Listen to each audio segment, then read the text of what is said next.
বাংলাদেশ থেকে ৩ লাখ রোহিঙ্গাকে ফেরত নিতে সম্মত হয়েছে মায়ানমার, এমন দাবি করেছেন মালয়েশিয়ার প্রধানমন্ত্রী আনোয়ার ইব্রাহিম।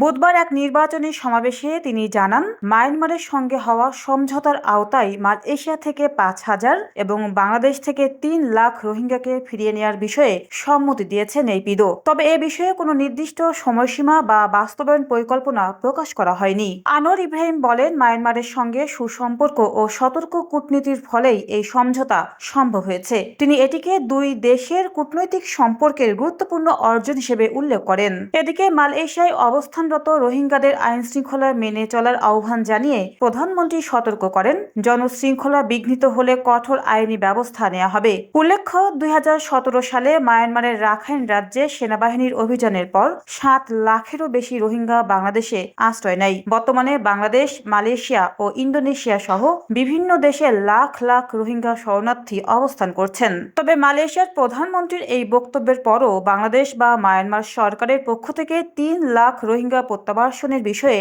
এখন পর্যন্ত আনুষ্ঠানিক কোনো নিশ্চিত ঘোষণা দেওয়া হয়নি। তাই বিষয়টি বাস্তবায়নের অগ্রগতি পর্যবেক্ষণে নজর রাখছে সংশ্লিষ্ট মহল। News desk, অন্যধারা।